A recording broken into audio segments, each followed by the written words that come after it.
Good morning. Hi, I'm Miss Diane from the Massillon Public Library, and welcome to Online Storytime Friends. And today I have two stories for you and some really fun songs all about fairy tales because we are starting our summer reading program at the Massillon Public Library, and it's all about fairy tales and myths and legends and imagine your story. So if you want to sign up online to do the reading and get some prizes, you can do that at our website, massillonlibrary.org, or you can come into the children's department at the Massillon Public Library or our two branches and sign up for the summer reading program. And every time you read at least 1 hour a week, you can get a prize for that week. It's a lot of fun. And there's some games and activities and crafts that you can do if you come into the library. So why don't we start by singing The More We Get Together in our little hello song, okay? And if we're going to do a little bit of sign language, so if you want to do it with me, this is the sign. Put your two hands together, touch your fingers. That's the sign for more. Together, you make a fist. Stick your thumbs out together. And this is happy. Or you can smile. So the more we get together, the more we get together, the happier we'll be.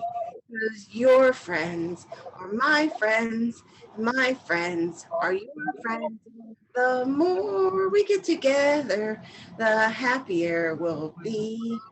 And sometimes I like to say the more we read together. And that's what we're going to do this morning. Okay? So why don't we wake up our hands, get ready for some fun, and wake up your hands with a clap, okay? I wake up my hands with a clap, clap, clap, clap, clap, clap, clap, clap, clap. I wake up my hands with a clap, clap, clap, and then I wave hello, hello. About how would you wake up your tummy? I would probably eat, but we could also wake up our tummy with a beep, beep, beep. Wake up my tummy. Where's your belly button? Right there. I wake up my tummy with a beep, beep, beep, beep, beep, beep, beep, beep, beep. I wake up my tummy with a beep, beep, beep, and then I wave hello. And let's wake up our arms and our hips with a shake, shake, shake. Okay. I wake up my arms with a shake, shake, shake, shake, shake, shake, shake, shake, shake. I wake up my arms with a shake, shake, shake, and then I wave hello. Hello, everybody. Hello. Nice to see you today. Our first story is a fairy tale called Goldilocks and the Three Bears. Oh, it's Goldilocks. The mama bear and a papa bear. Once upon a time, the three little bears lived out in a cottage out in the woods, a little house out in the woods. And this is an old story, but this particular one is written by Mara Alperin and printed by Tiger Tales Publishing. Once there were three bears who lived together in a cozy little cottage. Each morning they made some yummy porridge for breakfast. It was the best meal of the day. It's kind of like oatmeal. But one morning, Baby Bear said, "Ouch, this porridge is hot, hot, hot." "Well, let's take a walk before breakfast and give it some time to cool," said Mommy Bear. And so they did. No sooner had the bears left when somebody peeked in through the window. Somebody with bright golden hair. Her name was Goldilocks, and she was a very curious little girl. So Goldilocks tap, tap, tap on the door. "Hello," she called. "Hello." But when no one answered, she pushed the door open and crept inside to explore. What a delicious smell. Goldilocks tiptoed into the kitchen and saw 3 bowls of yummy porridge on the table. First, she slipped Daddy Bear's porridge, but it was too lumpy. And then she sipped from Mommy Bear's porridge, but it was too sweet. Mommy Bear had put a lot of honey in there, because bears like honey. And then she tasted Baby Bear's porridge, and it was just right. So she ate it all up. Yum, yum, yum, yum. Goldilocks was very full now, so she looked around for somewhere to sit. There in the living room were three magnificent chairs. She tried Daddy Bear's chair, but it was too hard. Then she tried Mama Bear's chair, but it was too soft. And then she rocked in Baby Bear's chair, and guess what? It was just right. Whee! Cried Goldilocks. She rocked and rocked faster and faster until crash went the chair, and it broke into 100 pieces. Oh, Oops, giggled Goldilocks. She was having so much fun. I wonder what's upstairs, she said. Upstairs in the bedroom were three wonderful beds. Goldilocks jumped on Daddy's bed, but it was too squeaky. What would it sound like if it was squeaky? Squeak, squeak, squeak, squeak. And then she bounced on Mommy Bear's bed, but it was too squishy. Squish. Squishy, squishy, squishy. And then she hopped up onto Baby Bear's bed, and it was just right. Shh, snorted Goldilocks. He had fallen fast asleep with the Baby Bear's teddy bear. But as Goldilocks slept, the three bears came home. Uh-oh. And they were very, very hungry. And when they opened the door, they said, "Someone's been eating my porridge," growled Daddy's bear. "Somebody's been eating my porridge," gasped Mommy Bear. "Somebody's been eating my porridge," cried Baby Bear, "and now it's all gone." Oh no. And before Mommy Bear could make some more porridge, they heard a loud roar from the living room. "Somebody's been sitting in my chair," growled Daddy Bear. "Someone's been sitting in my chair," gasped Baby Bear, or is Mommy Bear rushing over? And Baby Bear too. "Somebody's been sitting in my chair, and now it's broken." Uh-oh. But before Daddy Bear could fix the chair, they all heard a noise coming from up above. One after the other, the three bears crept up the steps. "Someone's been sleeping in my bed," growled Daddy Bear. "Someone's been sleeping in my bed," gasped Mommy Bear. "Someone's been sleeping in my bed," cried Baby Bear. "And she's still here." Goldilocks opened her eyes. "Yikes!" she squeaked. Three very hungry bears were staring down at her. Do they look mad? They look a little bit angry, don't they? Goldilocks leapt up and dashed down the steps, and she bumped into the kitchen table. Smack! The bowls of porridge flew up, up, up, and the gooey porridge fell splat onto her golden hair. "Ew!" yelled Goldilocks. Ew. The last the three bears saw of Goldilocks was her dashing down the pit, leaving a very sticky trail of porridge behind her. "Someone's covered in yummy porridge," growled Daddy Bear. "Somebody's covered in sticky honey," tutted Mommy Bear. "Could we just have toast for breakfast?" said Baby Bear. And so they did. Toast would be much better, huh? The end. Well, I have a little song about the three bears. I'm going to use my shaker egg. If you have a shaker egg or something like that, or bells or things, you can do that along with it. But that's okay if you don't. You can kind of put your hands onto your knees, kind of clap like that if you want to, or just. So this is about the three bears, and it's to the tune of "Down by the Bay." If you know that song. We are three bears out in the woods. We go for walks just like we should. And then one day, when we were gone, somebody in a dress came in and made a mess. Down we are three bears. She ate our food. She sat in chairs. She even boat rode the baby bears. And then upstairs, guess what we saw? We said, "Get out!" is what we said. Out. We are bears.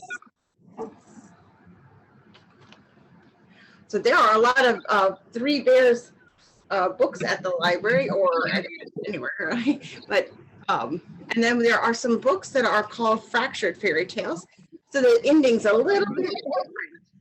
And sometimes Goldilocks will do something a little bit different, or Baby Bear helps her out. And one time I saw a book, it was called Goldilocks and the Three Dinosaurs. And it was about three dinosaurs' house. It was really fun. Let's see. Oh, I bet you could help me with this. And if you want, tell me which one you want me to look under. I have hidden a little gnome. He looks just like that.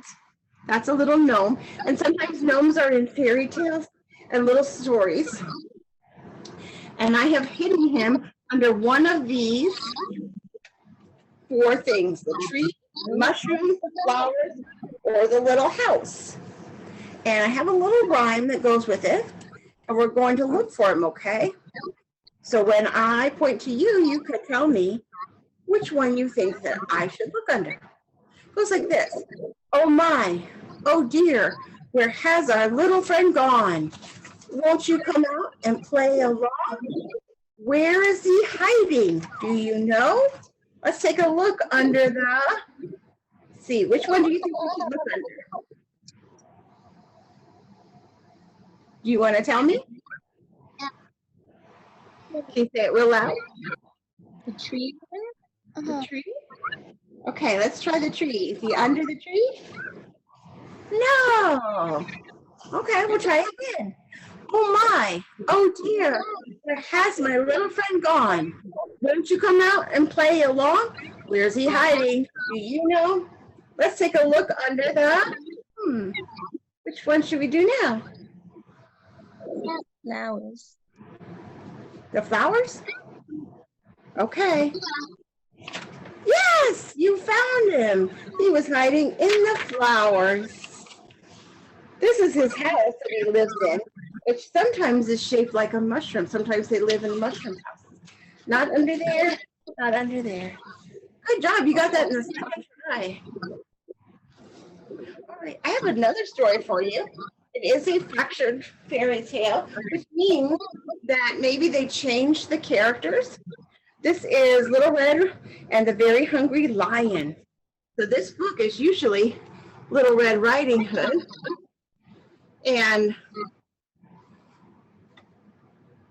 Little Red Riding Hood and the wolf, Hungry Wolf. So they've changed it a little bit, that she lives in the desert and she has a lion. This is Little Red and the Very Hungry Lion by Alex T. Smith, printed by Scholastic Press. So this is Little Red. Today she's going to be gobbled up by a lion. And this is the lion. Well, that's what he thinks is going to happen today. I don't know. One hot morning, Auntie Rose woke up covered in spots. There was only one thing to help them: spot medicine. Oh dear, said Little Red when she heard the news. I'll come over right away. So she put some spot medicine in her basket and she waved goodbye to her daddy. It was a long way to Auntie Rose's house, over the sleepy crocodiles, under the giraffes, and past the chattering monkeys. Is that how you walk to school? Or to the store? Wow. She crept around the termite mounds and under the leaping gazelles. And then she caught a ride on an elephant. And she wiggled her way around the hippos and the warthogs and waved hello to the little meerkat. Yeah, she's out in the jungle or the desert, I think. And then she sat down in the shade of a shady tree. And that's when the lion arrived. The very hungry lion. Oh, hello, purred the lion. Where are you going? To visit my auntie who's covered in spots, said Little Red. And in the time that it took for his tummy to rumble, the very hungry lion had cooked up a very naughty plan. This is his very, he says it's his very clever plan.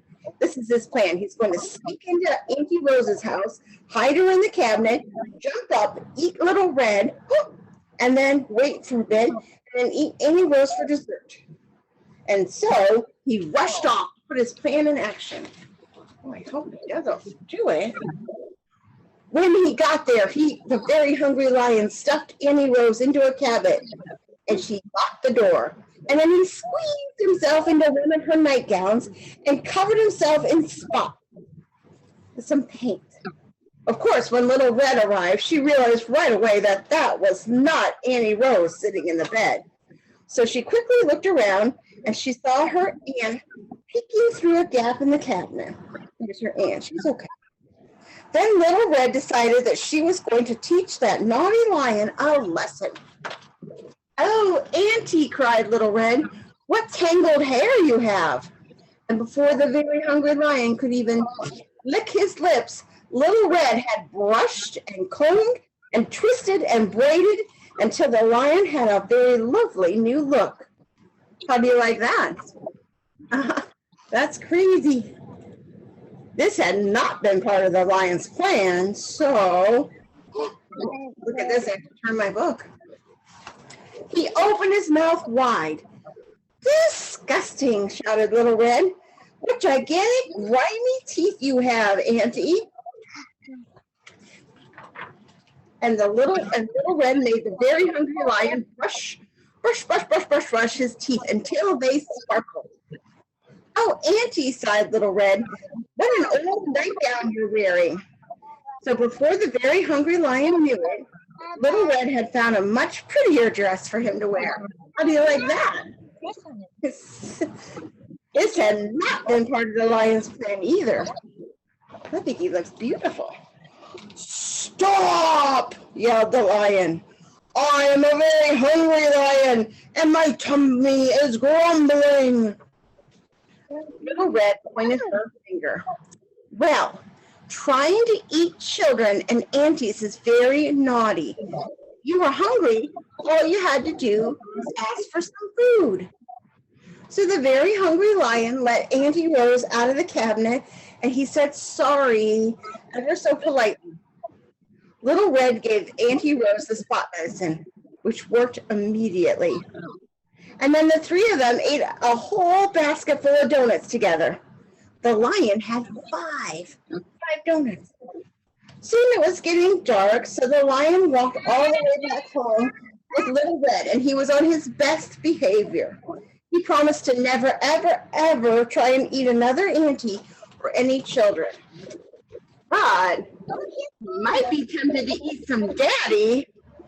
No, bad kitty. You can't eat the daddies either, right?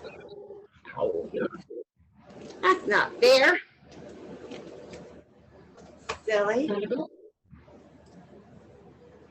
So that's a little bit like Little Red Riding Hood and the Big Bad Wolf. I have a story or a song for you now. It's called There's a Crown on Me. So you can, I have a crown, but you could use your hand like this, or if you have a towel or something, you can put on your arm or your knee for this song. Or if you have your very own crown or tiara, sure you could use that, or a hat. Called There's a Crown on Me. And we'll start off with our crown on our foot. You can't quite see my foot there. Let's pretend there's a crown on my foot, on my foot. There's a crown on my foot, on my foot. It just won't stay put. This old crown on my foot. Does it really go on my foot? There's a crown on my foot, on my foot. Should I put the crown on my foot? No. Yeah? What about my knee? There's a crown on my knee, on my knee. There's a crown on my knee, on my knee. Oh, goodness gracious me. Does it even go on my knee? No. There's a crown on my knee, on my knee. I know. I should put the crown on my arm. Yes. There's a crown on my arm, on my arm. Look good? There's a crown on my arm, on my arm. There's a crown on my arm. Not doing any harm. But does it go on my arm? No. There's a crown on my arm, on my arm. I don't know. Where could I put this? There's a crown on my head, on my head. There's a crown on my head, on my head. Did you hear what I said? I think it goes up here instead. Yeah, that looks good. There's a crown on my head, on my head. Is that right? Yeah, I like that. I think I'm going to keep it there. Well, that is the end of our story time for today. Oh, no, that's not true, Mrs. Brandt. I have a song for you about a princess. Can't do a fairy tale story time without a princess song, can we?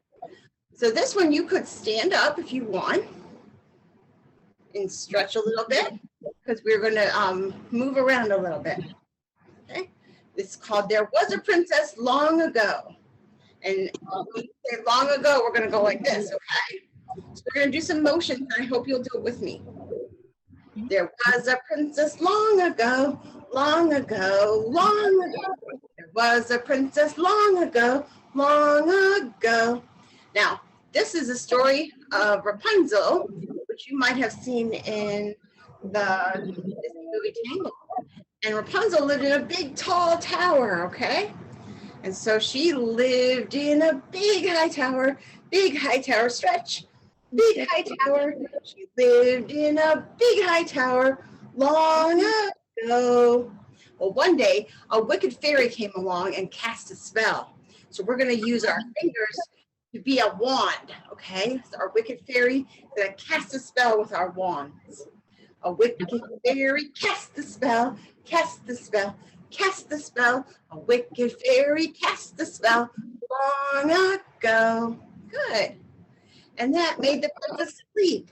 The princess slept for 100 years, 100 years, 100 years. The princess slept for 100 years long ago. Well, while she was sleeping, it was a very long time. 100 years is longer than your grandma has been alive, probably. So a bunch of trees grew up all around her. So let's get down low, and we're going to pretend to be trees that are growing up high, okay? Great big forest grew all around, all around, all around. A great big forest grew all around, all around. One day, a handsome prince came riding by and saw her. He was riding by on his horse. So can you grab a horse? There you go.